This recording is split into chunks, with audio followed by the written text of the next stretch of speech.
Ngayong gabi sa reunions, Nasaan ka man ngayon naroon tayo, sana gawid ka. halos mapaos na si Carmelita sa walang tigil na pagbigkas ng kanyang orasyon. Ito kasi yung pamahiin namin sa Pangasinan na pag nawawala daw ang isang tao, ano mo daw yung maduming damit niya, ilibot-libot daw sa loob ng bahay. Subalit mas malakas pa raw sa dumadagundong niyang boses ang pag-asa niyang matatagpuan din ang kanyang ama. Ano kaya ang kwento sa likod ng pagkawala at sa pagiging bugbog sarado ni Tatay Guadalupe? Ang bansag sa kanya, John Doe Fairview. Doon siya nakita, Winston Street, Fairview, Quezon City, roaming around the vicinity. Hindi pa man nagsisimula ang pinaghandaan naming madugong paghahanap. Isang ina ang biglang dumating sa aming opisina. Ang nawawala niyang anak na si Ricky Boy at si John Doe Fairview, iisa.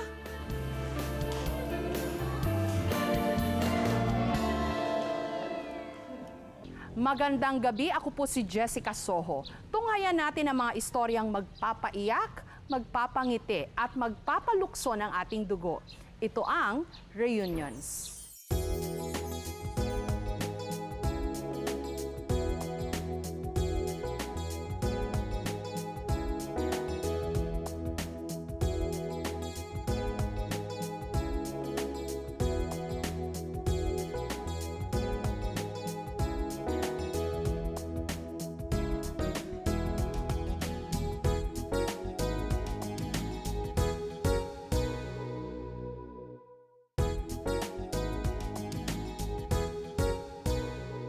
Hilong-talilong na ang pamilya Pacleb sa paghahanap sa nawawala nilang padre de pamilya.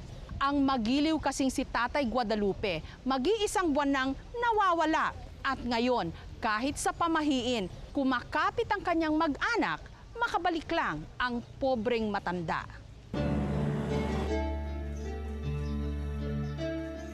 Nasaan ka man ngayon naroon tayo, sana gawid ka.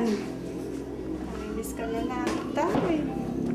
Tagal mo nang namamasyala, hindi ka na umuwi. Guadalupe, umuwi ka na. Sa tuwing papatak ang alas 12 ng tanghali at alas 6 ng gabi, umaalingaw-ngaw sa buong kabahayan ng pamilya Pacleb ang boses ni Carmelita. Isang orasyon kasi ang kanyang ginagawa. Ito kasi yung pamahiin namin sa Pangasinan na pag nawawala daw ang isang tao, ano mo daw yung maduming damit niya, ilibot-libot daw sa loob ng bahay, tapos tatawagin yung pangalan niya. At parang maano daw yung isipan yata niya na babalik, gano'n. Baka sakali po na magkatotoo na makauwi na si tatay kasi namimiss na namin siya eh. Sobrang isang buwan na kasing nawawala eh. Ang tinutukoy ni Carmelita, ang kanyang 81 anyos na ama na si Tatay Guadalupe. May Alzheimer's disease at mag-iisang buwan nang nawawala. December 30, 2009, nung saglit na iwan ni Carmelita ang kanyang ama na abalang nag-aayos ng kanilang sirang bakod nung araw na yon. Mag-aalas 2 siguro yon. Sabi ko, Tay, dyan ka lang ha kasi pupunta lang ako kay kina Ferdy, yung kapatid ko. Sa malapit lang din, mga ilang bahay lang. Sabi niya, sige dito lang ako, magbantay ako ng bahay. Hindi inakala ni Carmelita na yun na ang simula ng isang matinding kalbaryo. Bumalik ako. Sabi ko si tatay, sabi nung pamangkin ko, Tita, akala ko kasama mo si Lolo. Sabi niya, ala, nasaan na si tatay? Dinawala na. Nag-ano na kami, hinanap na namin dito sa buong subdivision. Excuse me po, pwede pong magtanong kung nakikita niyo po itong matanda, nawawala po kasi siya. Sa loob ng halos isang buwan, walang tigil si Carmelita sa paghahanap kay Tatay Guadalupe. Nawawala po kasing tao, baka nakita niyo po, napansin niyo. Noong December 30 pa po nawawala eh. Wala po, napansin. Mabuti na lang daw at nariyan ang nakababatang kapatid niya na si Ferdinand. Ito na siguro ang pinakamasakit na nangyari sa buhay ko. Mahirap mawalan ng isang magulang. Hindi ko kaya talaga eh. Noong 1987 pa raw na byudo si Tatay Guadalupe. Samantala, 5 sa 7 niyang anak na lang ang buhay sa ngayon. Sa mga magkakapatid, tanging si Carmelita lang ang hindi nakapag-asawa. Kaya't ginawa na niyang misyon ang pag-aalaga sa kapakanan ng kanyang ama. Hanggang ngayon, single pa rin talaga ako kasi nga inaalala ko talaga si tatay, yung walang mag-aalaga sa kanya. Hindi pa raw handa si Carmelita na tuluyang maulila. Kailangan pa raw si Tatay Guadalupe ng kanyang pamilya. Pagka nandyan si tatay, masaya eh. Lalo na yung mapamangkin ko pagka inaaliw niya, kinakantahan niya. Sasabihin namin, tay, kantahan mo yung apo mo. Kakanta yan ng kung ano-ano, English. Magtutula siya ng yung All Things Bright and Wonderful. Hindi ko nga alam yun, siya alam niya. Atay, kung nasaan ka man, Diyos ko, sana umuwi ka na ng bahay. Ang tagal na namin hinahanap ka eh. Saan ka na ba ngayon na, tay? Umuwi ka na.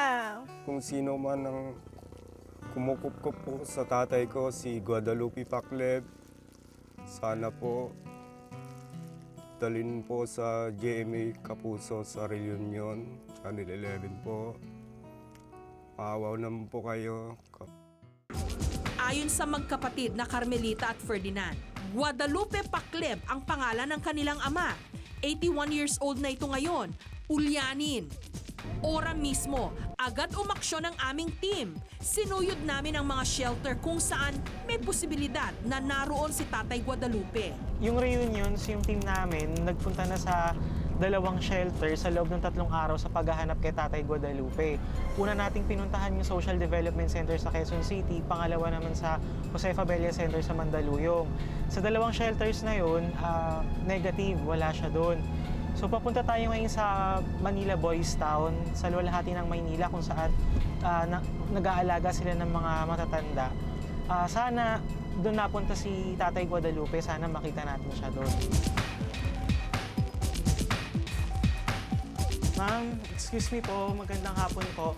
Tatanong lang po sana namin kung kayo po kami pwedeng magpa-match po ng files. Sa QTV po kami sa reunions. Doon po kay Ma'am Lerma. Nasaan po siya? Ma'am Lerma po. Ay, siya po ba yun? Ito. Salamat po Magandang hapon po. Opo, sino po si Ma'am Lerma? Kayo po. Magandang hapon po. Sa QTV po kami sa reunions. Magmamatch lang po kami ng files tungkol po sa para po sa isang nawawalang matanda. Ito po yung picture po niya. Ang pangalan po, Guadalupe Pacleb. Baka nasa inyo po siya. Ay, si Lolo. Oo, parang nandito nga siya. Ganito po rin po ang pangalan niya. Oo, siya yung na-receive ko noong January 18. Nasaan po siya ngayon? Nasa clinic kasi ginagamot dahil may nangyaring sa kanya. Pwede po ba nating Oo, sige, puntahan halika. po? Oo. Sige po.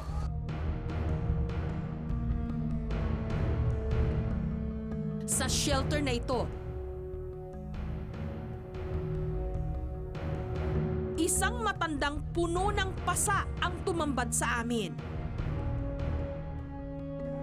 Siya na kaya ang amang hinahanap ni na Carmelita at Ferdinand.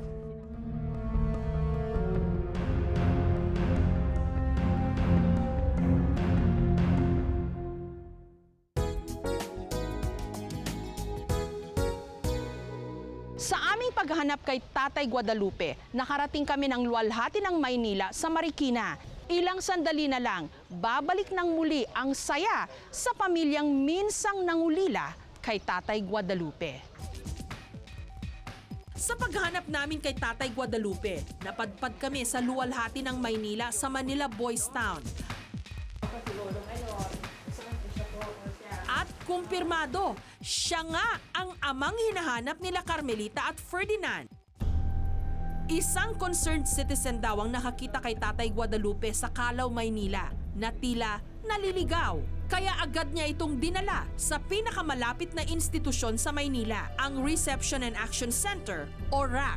Sabi din ng RAC, so ang nabigay lang nilang impormasyon kay Lolo, yung kanyang pangalan, si Guadalupe Ibay Pacleb, 80 years old. Then regarding sa family, wala na silang na-gather na data. May asawa pa po kayo? Ay, hindi ko alam. At dahil temporary shelter lamang ang RAC, inilipat na nila ang kustudiya ni Tatay Guadalupe sa luwalhati ng Maynila sa Marikina noong January 18, 2010.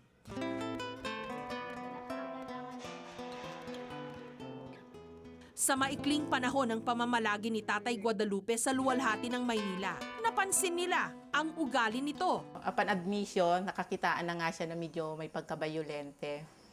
Dahil nung pinakakain na sila sa dining with other lolos and lolas, so talaga kung anong mahawakan niya, ibinabato niya. Kaya imbes na isama sa kapwa niya ang mga senior citizen, ibinukod ng pwesto si Tatay Guadalupe. Ngunit hindi ito naging sapat para maiwasan ang nahulaan nilang gulo. Nito lamang madaling araw ng January 25, pinagbubugbog daw si Tatay Guadalupe ng ilan sa kanyang mga kasamahan. Di umano, nahuli nila ito sa akto na nakikialam sa gamit ng ibang matatanda. Yung isa namin lolo na katabing kwarto, may narinig siya na commotion. So, agad siyang bumangon at pinuntahan nga niya kung ano yung naririnig niya. So, nakita nga daw niya si lolo nasa ilalim ng bed. So, agad-agad kinuha ni lolo, Ariel. Inilipat siya ng kwarto. Lo, musta ka na? Musta ka? Ha? Masakit pa? Ngayon na naman kayo. For yung physical examination ko, okay naman. Nakita ko na yung paa niya, yung hita niya, wala naman sign ng fracture. So, naantay lang namin mawala yung mga basa-basa niya. We're giving warm compress for this patient and eventually mawawala din. Kailangan sila, medyo depressed siya sa nangyari. Basta tayo, kailangan kasi natin to para yung pasa mo medyo mawala-wala na. Sa kalagayan ni Tatay Guadalupe ngayon, higit na kailangan siyang maibalik sa kanyang pamilya, sa mga taong tunay na nagmamahal at mag-aalaga sa kanya.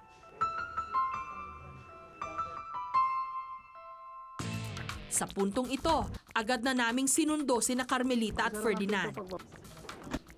Pagdating sa luwalhati ng Maynila, Gandang gabi po. Gandang gabi po. Gandang gabi. Opo. So ano po ang pangalan ng tatay niyo? Guadalupe Pacleb po. Guadalupe Pacleb. Meron po kaming ganon. May lolo po kaming ganon. Ito po ang aming social worker. Pwede niyo pong, siya po magbibigay ng information tungkol kay lolo. May tinanggap po kami noong January 18.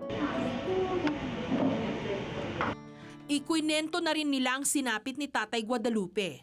Noong Lunes, ng madaling araw, yung isang lolo namin nagising kasi may narinig siyang commotion doon sa kabilang katabing kwarto. Tapos yun, nakita nga niya si lolo nasa ilalim ng kama. Oo. Maano po kasi siya, hindi naman siya violent, Pero walang sumisip, basta narinig lang na may commotion doon. So ayun, ano namin kinuha siya ng isang lolo namin, inilipat ng kwarto. Kaya nakita namin may mga pasa-pasa si lolo. Ideally, mas maganda idaan natin sa ospital, ma-work up din, kasi hindi naman siya masyado kumakain. Ideal na eswero na rin muna bago natin iwi sa bahay para makita. And if you really want some workups like x-ray, para maklear lang yung isip natin, okay lang naman ipagawa yun. So, at least andito na kayo, ang nasasabi namin iba pang plano namin sa pasyente, ako bilang doktor. Ilang sandali na lang, napanatag na ang kalooban ng magkapatid na Carmelita at Ferdinand.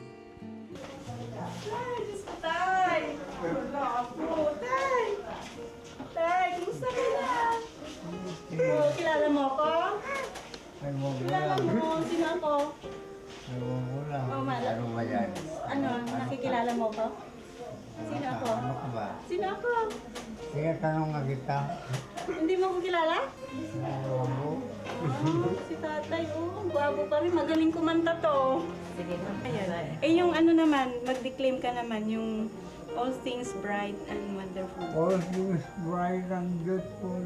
He gives us a sight to see Him. I'll that way one day. How great is God our Father who do it all gives me. Galing. Uwi na tayo sa bahay. Gusto mo? Hindi. Dapat kilalanin mo muna ako kung sino ako. Sa kanan lang daw. Ay, sorry pag sinasagot kita minsan na.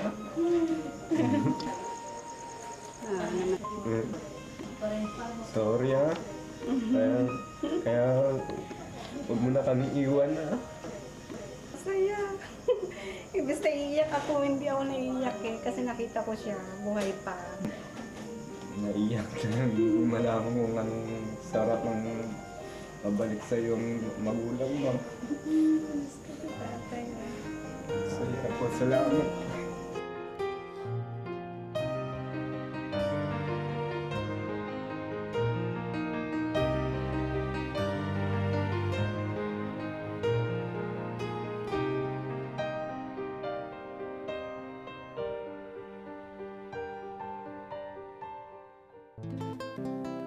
Matapos ang pagtatagpo ng mag-aama, dinala nila Carmelita si Tatay Guadalupe sa ospital para ipa-check up. At ayon sa espesyalista, wala naman daw dapat ipag-alala. Napakaswerte ng mga taong buo pa rin ang pamilya. Dahil ang kadugo, walang kaparis at hindi mapapalitan.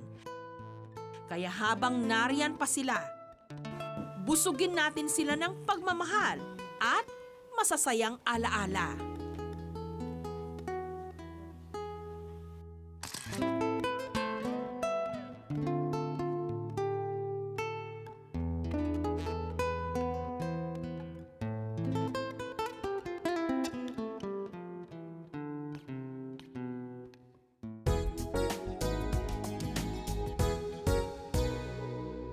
Isang malaking katanungan para sa mga namamahala ng isang shelter sa Quezon City ang pagkatao ng isang batang pinangalanan nilang John Doe Fairview. Isang malaking hamon naman para sa aming programa na maibalik siya sa kanyang tunay na pamilya.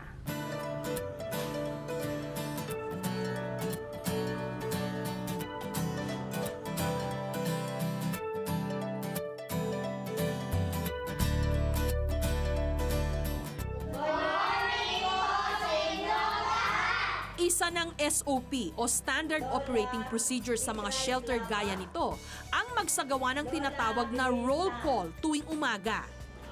Maimona Jamali. Hindi na kailangang hintayin pang pagsikat ng araw bago siguruhing kumpleto ang mga batang nasa kanilang poder. Sa roll call na ito na aming nakunan, narinig naming tinawag ang isang hindi pangkaraniwang pangalan. And John Doe Fairview. Sino kaya ang batang ito?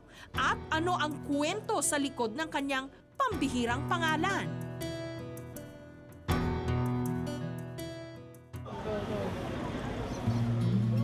January 14, 2010, isang concerned citizen ang di umano nakakita kay John Doe Fairview na pagala-gala sa mga lansangan ng Fairview sa Quezon City. Sabi, malinis naman daw yung bata. Yun nga lang, palingalinga na parang may hinahanap. So, kinausap ng concerned citizen, kaso nga, walang masabi yung bata kasi hindi siya nakakapagsalita eh. Di, binigyan na lang daw niya ng pagkain, tapos inuwi niya. 2 araw niya kinupkop bago niya binigay sa barangay.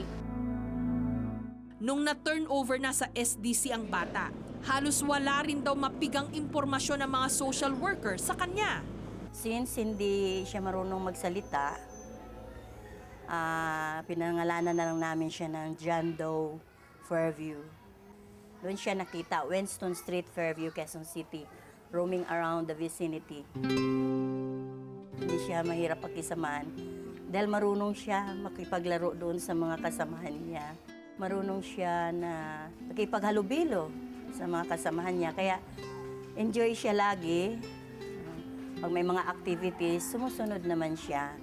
Pag may activities kami ipagawa sa kanya, di madali siya mapasunod. Pag sabing kain, kain na siya. Pag sabing toothbrush, toothbrush na siya. Ganon. Hindi na siya kailangan pang marunong naman siya.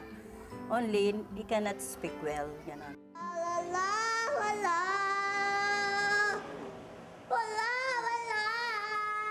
Hindi man nakapagsasalita ng wasto si John Doe Fairview, nagkakaroon ng tinig ang kanyang saloobin sa tuwing siya'y umaawit. Sa puntong ito, sinubukan namin siyang interviewin. Ano pangalan ni Mama? Rose. Ha? Si Mama. Ni Papa, ano pangalan? Papa? Subalit, bigo rin kaming makakuha ng anumang impormasyon mula sa kanya. Kami po ay nananawagan sa magulang ni Boy X Chando Fairview. Naway kukunin niyo na po siya dito sa aming tanggapan upang makapiling niyo po siya ng lubusan.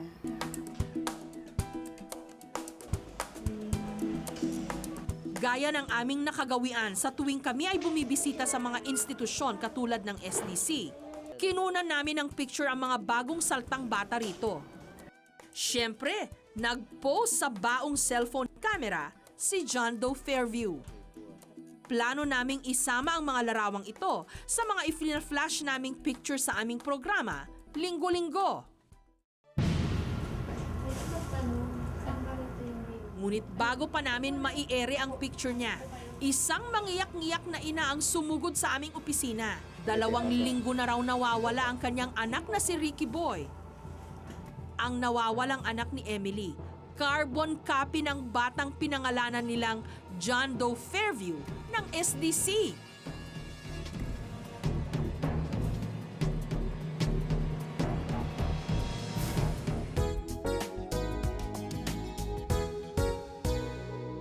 Bago pa namin maisama ang larawan ng batang pinangalanang John Doe Fairview sa mga ifina-flash sa aming programa, isang nangangambang ina ang dumulog sa aming programa. At malaki ang pagkakahawig ng nawawala niyang anak sa kaawa-awang paslit. January 21, 2010, isang ina ang dumulog sa aming opisina upang i-report na 2 linggo nang nawawala ang kanyang bunso na si Ricky Boy. Sa unang sulyap pa lang namin sa larawan ng anak ni Emily, halos tiyak na namin na ang paslit na ito at ang special child na binansagang John Doe Fairview ng SDC, iisa. Yung pag hindi siya marunong magsalita, malabibig. Hindi po talaga siya marunong magsalita. Upang lawakan pa ang aming research, sumama kami kay Emily. Dito, nakilala namin ang kanyang mister na si Federico. Masakit po. Parang hindi ko po matanggap na yung sa araw-araw na ginagawa niya sa akin, lalo na sa paggising niya. Unang-una po nagigising sa bahay yan. Ang ginagawa niya po, tulog pa ako, inaapak-apakan na ako sa dibdib niyan. Yun po ang hinahanap-hanap ko sa kanya, kaya masakit po yung pagkawala niya sa akin. Nanunood daw ng TV si Federico nung araw na nawala ang kanilang anak. Nakaidlip daw siya kung kaya't hindi niya namalayang lumabas na pala ng bahay si Ricky Boy. Sinalubong ako ng anak ko. Sabi niya, Mama, wala si Ricky Boy. Lumabas daw doon kala nanay. Sabi ko, bakit ang papa mo hindi ba hindi niyo ba hinanap? Hinanap na namin. Hindi yun, iyak na ako ng iyak. Iyak na ako ng iyak dun sa may labas. Sabi ko, pag hindi nyo nakakita ka ako si Ricky Boy ngayon, magdamag na to. Sabi ko gano'n, maghihiwalay-hiwalay tayo. Sa tingin ng isa sa mga anak ni Emily, planado ang ginawang paglalayas ng kanilang bunso. Parang talaga yung kapatid ko na mawawala na siya nung araw na yun.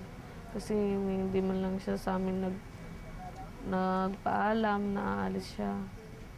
Tsaka dati pag umalis yun dun sa lola ko, umuwi din yun sa amin. Umaasa naman ako kay Lord, baka maibalik pa siya. Ano pa man daw ang naging dahilan sa paglisa ni Ricky Boy, hindi na maiiba ang naging epekto nito kay Emily. Naging pabaya raw siya sa kanyang asawa at ibang mga anak, pati na sa kanyang sarili. Hindi nga ako gaano makakain. Pagka sumusubo ako ng kanin, tumutulo agad yung luha ko. Kaya, araw-gabi, pag ako nag-iisa na lang, umiiyak na lang ako. Minsan, isang gabi, yung anak kong panganay, nagalit ako sa kanya. Sabi ko sa kanila, parang tingin ko sa inyo, tanggap nyo nang wala na yung kapatid nyo. Pero ako hindi ko matanggap ka ako na wala na yung kapatid nyo. Sabi niya, sino ba naman ang hindi Sabi niya sa akin, alam mo ba naman, Mama, magpakamatay ako ng kahanap. Sabi ko, sagot ba yun? Sabi ko gano'n sa kanila.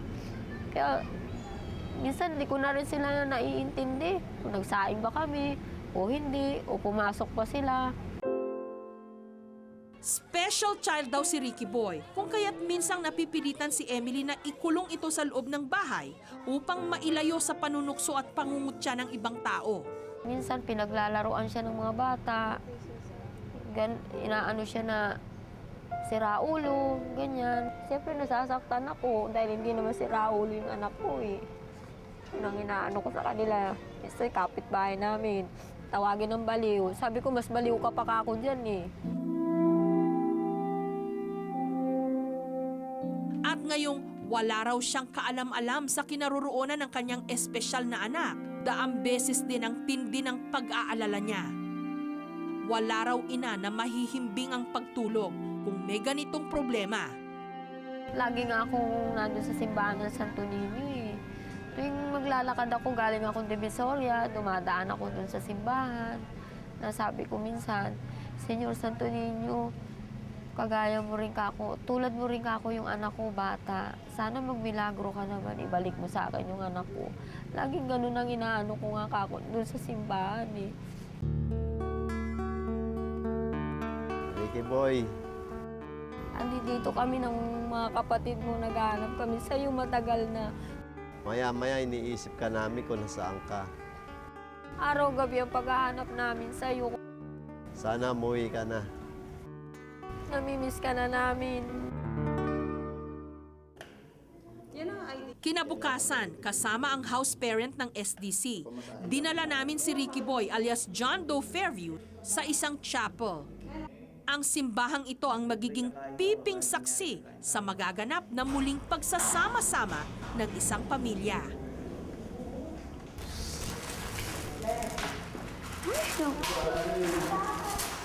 Thank you.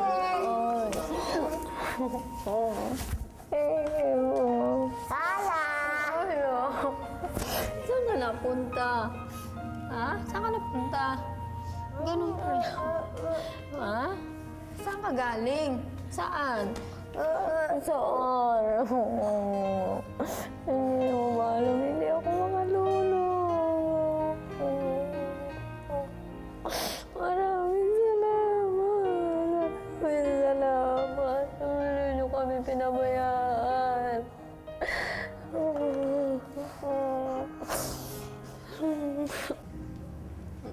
Saan ka galing? Doon.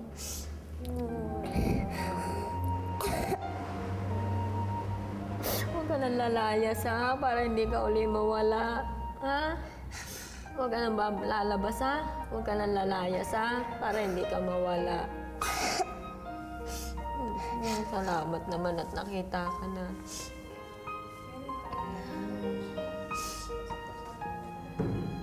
Sino kasama mo? Ha? Sino kasama mo? Iyak siguro ito nang iyak mo. Huwag ka nang lalayas, ha? Ha? Para hindi ka mawala uli. Mawawala ka na naman uli. Diyos ko, galing ko ako hindi makatulog.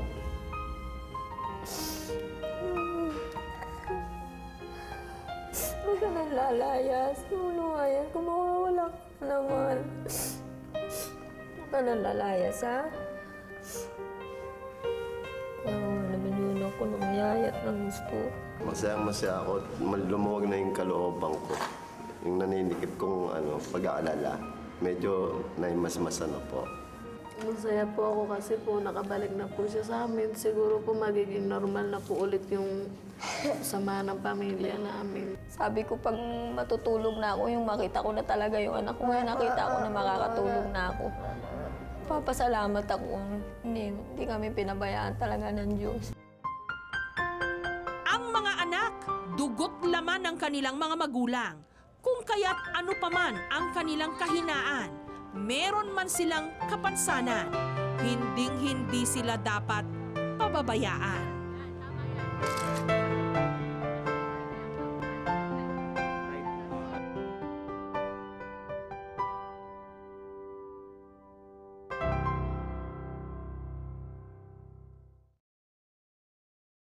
Narito po ang mga kaso ng mga nawawala na idinulog sa aming programa. Si Jerry Cabucos, 23 years old, 5'2" ang taas, Kayumanggi. huling nakita June 9, 2009 sa Valenzuela City. Si Romeo Estabillo, 48 years old, may balat sa likuran at may peklat sa kanang paa, huling nakita December 2005. Si Darwin Datok, 39 years old, huling nakita sa Balawan, La Union. Si JP Bravo, 23 years old, 5'5" ang taas, singkit at medyo mataba, huling nakita sa Recto, Manila. Si Wilfredo Loberiano, 42 years old, huling nakita July 1, 2009 sa Divisoria, Manila. Si Leo John Diamante, 18 years old, huling nakita January 2008. Si RJ Victor, tinatayang 10 years old. Si Malik Angelan, 30 years old, 5'3" ang taas. Si Victor Casino, 10 years old, huling nakita June 10, 2009. Si Rogelio Santos, 55 years old, bungi, huling nakita June 5, 1999 sa Ilocos Sur. Si Oliver Baranda, 23 years old, may peklat sa kanang siko at tuhod. Para sa anumang impormasyon tungkol sa kanila o sa kanilang mga pamilya, makipag-ugnayan po sa aming tanggapan 982-7777 Local 3011 o mag-email sa reunions@gmanetwork.com. Sa pagtatapos po ng episode na ito, umabot na sa 458 ang bilang ng mga nawawala na nahanap na po natin at naibalik sa kani-kanilang mga pamilya. Tiyak kung patuloy ang pag-akyat ng bilang na yan, basta't patuloy din tayong magtutulungan. Magandang gabi, ako po si Jessica Soho. Kami pa rin ang inyong mga kaagapay sa puspusang paghahanap. Magkita-kita po tayong muli sa susunod na linggo. Dito lang sa programang naniniwalang hindi dapat mawala ng pag-asa ang mga taong nawawalan ng miyembro ng pamilya. Because the search for missing loved ones ends with reunions.